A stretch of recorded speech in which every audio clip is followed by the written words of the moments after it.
You know the man got graft is pumping. Wheel on the back, pull out the big black strap and dump him. When I see rats we jump him. Wet man wanna chat beepity flat. Nah, I carve man's face like a pumpkin. Big ting and a couple sweets in the bag. Trying to do my man something. Anybody wanna go deep with the chat?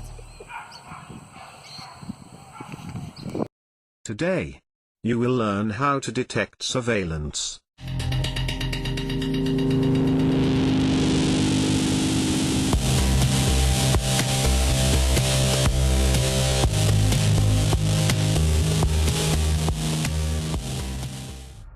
Today we will be going over how to detect surveillance. The material I am using today is directly out of the Understanding and Surviving Terrorism Manual, or MCRP 3202E for the Marine Corps. Terrorist operations are normally meticulously planned, allowing for the greatest chance of success and safe escape for the terrorists. Through surveillance, they hope to learn about your habits, and assess where you are vulnerable. By practicing good individual protective measures, you not only disrupt their intelligence gathering efforts, but you also make yourself a hard target. Terrorists only want to hit soft ones, which minimizes their risk of failure. In cases of targets of opportunity, however, the surveillance may last only for a few minutes to hours to confirm the ease of the target. However, terrorists will usually abandon hard targets and move on to another soft one. Upon arrival in a new area, begin determining what is normal and routine. Once you've determined what is normal and routine, it is easier to determine what is unusual. This makes the problem of identifying surveillance simpler. Look for people who are in the wrong place or dressed inappropriately. Eliminate stereotypes about terrorist surveillance personnel. They are often women and children. Be particularly observant when traveling to and from your home or office. Look up and down the streets for suspicious vehicles. Note people near your home or place of work who appear to be repair personnel, utility crews, or even peddlers. Ask yourself if they appear genuine or is something unusual. You have 5 seconds to identify 3 operational threats hidden in this picture. 5, 4, 3, 2, 1. If you didn't see the camera or the two-way radio, you have failed. And if you didn't see the gun, you're dead. Hey guys, today I thought I'd talk about countering physical surveillance. Physical surveillance is something a lot of people have a lot of concerns about, and if it's not immediately obvious to you at the mention of physical surveillance, understand that I'm not talking about how to counter the police or any illegal activities. There's a lot of legitimate reasons why you may want to counter criminal or nuisance surveillance. You'd be surprised at the people that are often targeted. For example, bartenders often carry a lot of cash when they're leaving work. Very often they're followed for the purposes of criminal assault and robbery. As are strippers, as are jewelers. Jewelers coming out of a trade show could very often have hundreds of thousands, if not more, dollars worth of jewelry in their briefcases. Additionally, people going through divorce cases or child custody disputes or those types of issues may have PIs following them. People, insurance claims, or even expats living in dangerous kidnap risk areas. So there's a whole lot of reasons why countering physical surveillance may be a skill set you may want. So I wanted to talk about that a little bit. The stuff that I'm going to talk about is going to be some of the basic 101 stuff, so some of you that are more experienced in this realm might look at this and say, well, duh. But seriously, putting this into practice is something that will go a long way towards improving your overall security. I'll start off by saying a large part of good tactics are good habits. So if your awareness is not turned on, if you're not paying attention, a lot of this stuff is not going to work for you.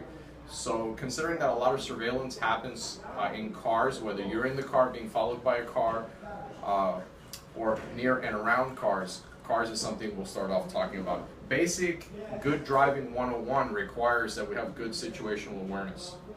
So looking at our mirrors every few seconds to know what's going on around us from behind is very important. adjust your mirrors in such a way that you can quickly eyeball them without major head movement is very, very important. You don't want to have your eyes off the road for too long when you're doing this. But here you have 180 degrees behind you that you're seeing. Couple that with with scanning, looking forward and in anticipation of dangerous situations with a wide field of view, and you have good 360-degree awareness. With that in place, let me tell you guys about the TED principle. The TED principle will help you identify when somebody is following you, or at least it'll give you a good red flag that you should be paying more attention. The TED principle simply is T for time. If you see somebody over time, throughout the day or throughout the week, depending on the circumstances, it may ask that you pay a little bit more attention. So T for time.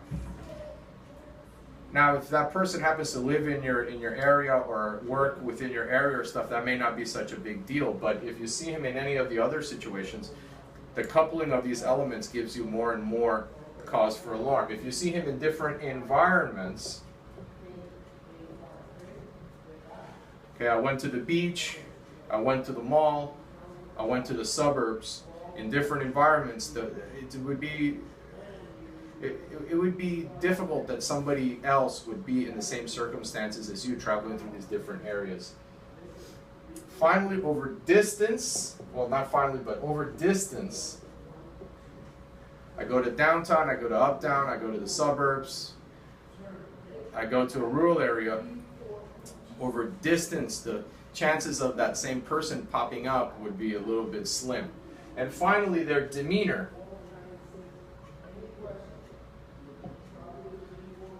If they display an unusual demeanor along with displaying some of these, that may be somebody that should be a little bit more scrutinized. For example, somebody that's giving you either inappropriate eye contact, hard eye contact, avoiding your eye contact in a very conspicuous manner, target glancing, looking at your jewelry, different things like that may be triggers for you to pay more attention. So the TED principle gives you some good guidelines for what you should be looking out for. Now, once somebody has triggered your alertness, what can we do to get rid of them? When I was doing EP work, one of the things they trained us in was the TED principle, but also how to do a sweeping run. The sweeping run, in the most basic form, is simply to make 3 turns in the same direction. So I'm driving down the street, I see somebody in my mirror, they've been following me for some time, over some distance, they're a little bit suspicious. I make a left turn, then I make another left turn, and ultimately another left turn. The chances of them following me through the 3 left turns for a legitimate reason are very slim. Okay, at this point, very often they'll determine that they've been made and quit, or at the very least I'll have some confirmation that I need to be paying even more attention. At this point, what should I do? If my concern is criminal assault, probably driving to the nearest police station or a populated area might be a smart thing. If this was a little bit more motivated, perhaps in the form of a kidnapping, perhaps you're a high-value target, probably more elaborate countermeasures would be necessary. Now, if this was happening on foot, one of the easiest things that you can do would be to cut through a store or through a place of business. In my area here in Miami, by law, every business is supposed to have an accessible back door due to fire codes. This may require a little social engineering for you to get access to it, but very often walking into a place of business and going out the back door will give you a very, very effective escape route. Guys, these are some of the rudimentary basics. I hope you found this useful. Amen. Lord, give me a sign. I really need to talk to you, Lord. Since the last time we talked, the wall